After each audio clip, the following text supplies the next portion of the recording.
It is Sunday the 12th of November 2017. I'm in front of the Unitarian Church of Montreal protesting against Unitarian Universalist clergy abuse and various other Unitarian Universalist injustices, abuses, and hypocrisy. And because it is Remembrance Day weekend, I am discussing how SPVM police officers and the criminal justice system have been misused and abused by the Unitarian Church of Montreal to try and force an end to my protest outside the Unitarian Church of Montreal. I've already done a couple of monologues in previous video clips about being falsely arrested on totally bogus criminal charges in December 2000, which I was subsequently acquitted of when the Crown prosecutor couldn't prove a single one of the 4 or 5 points of law that he needed to prove beyond reasonable doubt to obtain a conviction. I also talked about how in 2007, 2008, Reverend Diane Rollert and other Montreal Unitarians, including Sue Montgomery, basically colluded together to bring a complaint against me in which they sought a restraining order because they claimed to be very, very frightened of me. They claimed that they were afraid for their physical safety. As far as I was concerned, their testimony and depositions and so on were a combination of either paranoid fantasies or outright lies, and certainly highly misleading half-truths, but they were able to obtain the restraining order. And the point, that I'm making here is that, Canadian soldiers have fought and died in various wars to preserve Canadian values and democracy, democratic values, which include freedom of speech, which include the right to engage in peaceful public protest. And yet, in the 21st century, I have had to, fight off attempts to repress and suppress my constitutionally guaranteed civil rights and freedoms by SPVM cops working on the basis of complaints brought against me by Montreal Unitarians. And not just SPVM cops, but Crown prosecutors and Quebec court judges. Oh, look, there's one of the prosecution witnesses who never actually testified. This guy in the yellow jacket, if I'm recognizing his face, was actually one of the prosecution witnesses in the criminal trial that resulted out of my being falsely arrested on totally bogus criminal charges. This particular person never actually testified because he was the third of 3 prosecution witnesses, and I totally demolished the credibility of their claims in my cross-examination of the 2 other prosecution witnesses, namely Jeremy Searle and Valmir Bourdon. I'm protesting against clergy abuse and other stuff. Against what abuse? Clergy abuse and bigotry and so on. Oh, and SPVM interfering in my protest. Actually, they're interfering in any fucking thing who's not going the same way than us. I had lots of problems with these guys too. I don't doubt it, but I've had lots of problems with them too. And so it's Remembrance Day weekend, and this is recording, by the way, and I'm doing a little monologue about all of the SPVM repression of my protest. The way I see it is Canadian soldiers fought in wars, amongst other things, to preserve civil rights and freedoms, and the SPVM is trying to suppress those civil rights and freedoms. So they're there to serve and protect, but they're there to serve and protect, like, the people who have money. The establishment, yeah. Actually, yeah. and the priests and the clergy and the 100% with you, man. Thank you. Yeah, there's lots of YouTube. If you want to check YouTube, check Unitarian Church of Montreal or SPVM Unitarian Church. You'll find interesting videos. For sure, I'll check it out. Okay, bye bye. Thank you. Yeah, and you're going to be in it. They'll be up later today, probably. Yeah. Yeah. There's a young guy on a skateboard, and yeah, I don't doubt, that he's probably being harassed by SPVM cops too. Anyhow, let's see where we are here. Okay, yeah, we're still recording. We're only 5 minutes and 20 seconds into this recording, so that's good. So where was I? Yeah, so we were talking about this prosecution witness who just went into the church. Well, he's pretty well done anyway, but he was the one who basically had to have an operation which postponed the beginning of the trial for quite a few months, and it didn't begin until November 1st of 2002, if I remember correctly. But he never even testified, as I said, because I totally demolished the credibility of Jeremy Searle and Valmir Bourdon, and so the prosecutor threw in the towel and asked me to make a motion of non-suit. And when I refused to do that and said I wanted to present a defense, well, more or less behind my back, he moved for an acquittal, and I wasn't able to prevent that from happening. So I was acquitted, and that was that. Basically totally innocent of the charge, which was 176.3 of the Canadian Criminal Code, which prohibits the disruption of the order and solemnity of religious services, amongst other things. So anyway, getting back to things, we were talking about more recent SPVM interventions, and as I said, in 2012 and 2013, there were 3 SPVM interventions where the cops came, and the first thing they said was, "You've got to go." And I already related one of them, where the guy said I couldn't protest in a bus stop zone. Good day, sir. Sure. Did someone from the church abuse you?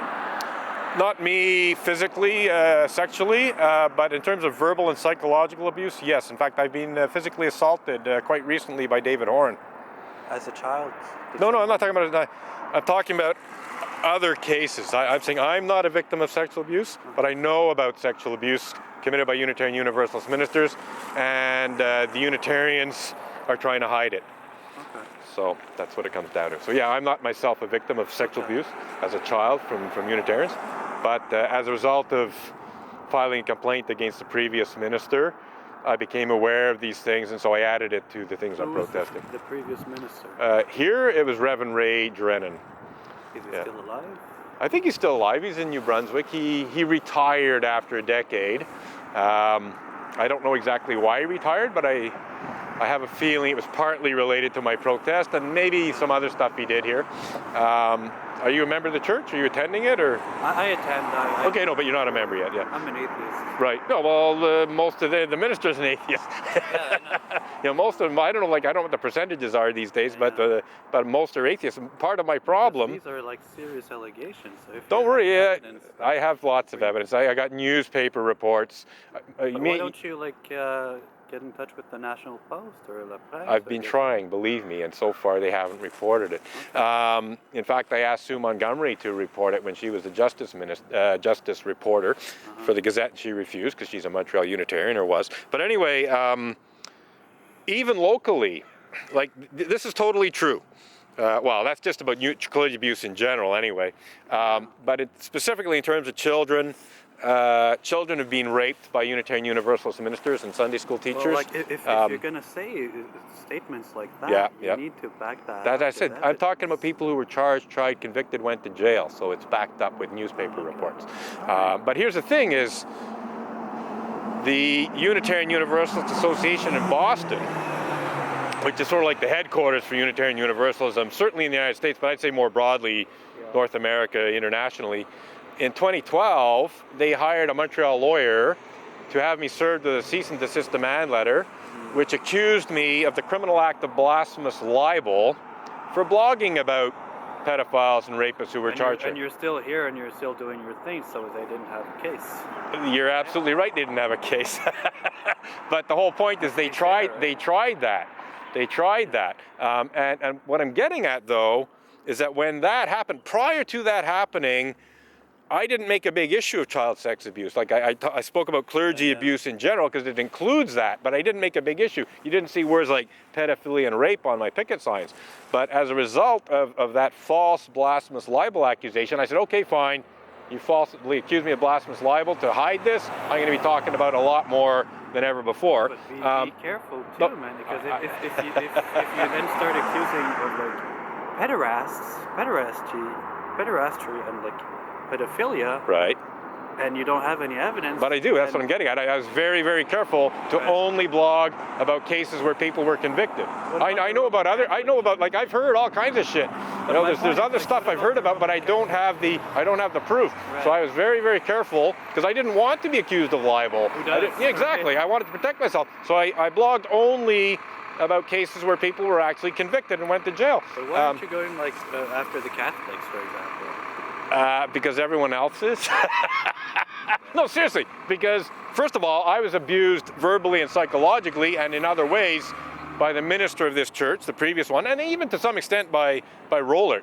Rollert, when she came in, you know, I said to Rollert in an email, I said, look, you know, you've probably been fed a whole pile of bullshit by the people coming in. You should talk to me to get my side of the story towards settling this dispute. Instead of doing that, she claimed to be very, very frightened of me. She sought a restraining order against me. She was. Well, maybe she's paranoid. That's possible. But the point being is I did not say or do anything that would cause a reasonable person to be very frightened of me. So if she really was very frightened of me, she had some psychological problems. Yeah, I mean, don't we all? Right, yeah, but what I'm getting at is she had no valid grounds. You cannot or should not be able to get a restraining order against someone on the basis of paranoid fantasies or deep personal insecurity. I mean, we don't know her story. I mean, maybe yeah, but she was abused, like in the Roman Catholic Church herself. I'm just saying. Well, that's totally beside the point. But anyway, I'm actually going to attend. What? So I'm attending the. Right, and you probably want to go in. But what I'm going to say is, even locally, these chalk slogans are totally truthful. Okay. When leaders of the church come out and they erase those chalk slogans, they are part of the cover-up. They're hiding it. All right, have a good day. Good talking to you, yeah. So this is a young guy attending the church. Oh, I'm glad we got that all recorded. So he actually came out and, looks like I got my thumbs up. Bonjour, thank you, merci. So this guy engaged in a free and responsible search for the truth and meaning of my protest. And while he disputed some things, I think he clearly understood that, well, no, actually, you know, what I'm saying here is very truthful and supported by evidence. He can certainly verify that. He can certainly verify things if he wants to, and he should. I mean, he should continue his free and responsible search for truth and meaning. But yes, you know, the cases of pedophilia and rape that I'm talking about are cases where Unitarian Universalists have been charged, tried, and convicted and sentenced to jail terms and spent years in jail. You know, one of them's actually still in jail because he was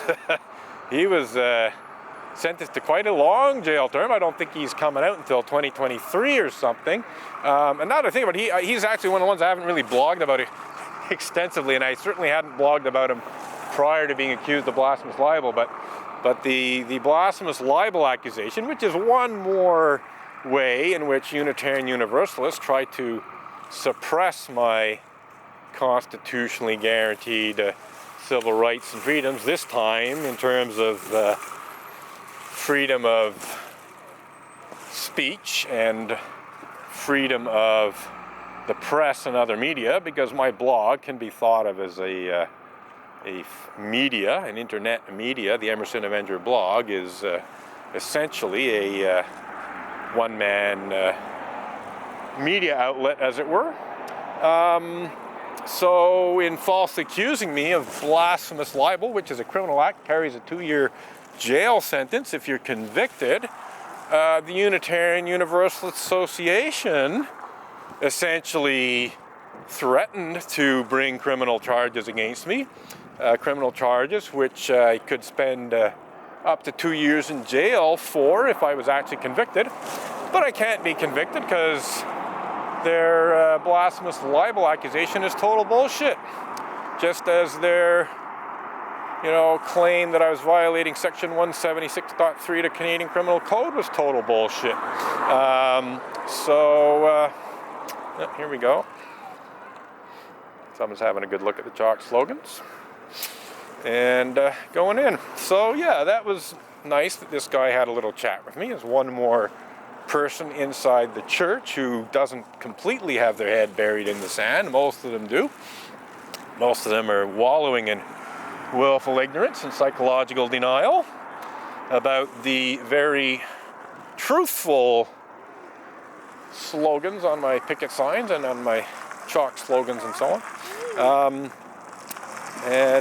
Absolutely not practicing justice, equity, and compassion in human relations, quite the opposite. So anyway, like today is the 12th of November, as I said earlier, and we are essentially in Remembrance Day weekend. There's still some, oh, look who's here, John Inder. Yes, sir. So John, when are you going to speak out against the sexual harassment and sexual abuse in your religious community and the cover-up and denial of sexual abuse by the Unitarian Universalist Association, to say nothing of Montreal Unitarians? I mean, when Montreal Unitarians come out and erase my chalk slogans like you have done yourself, you're hiding sexual abuse in your church. You might want to give that some thought. I recognize that it's an upsetting thing, and you're right to be upset about sexual harassment. Why do you erase my chalk slogans? Why do you try to hide it, John? You haven't answered my question, John. You directly participated in trying to hide sexual abuse inside the Unitarian Universalist religious community. You are part of the problem. You're a clergy abuse enabler as far as I'm concerned, John Inder. In fact, you are helping Unitarians, or tried to help Unitarians, hide pedophilia and rape committed by Unitarian Universalist ministers.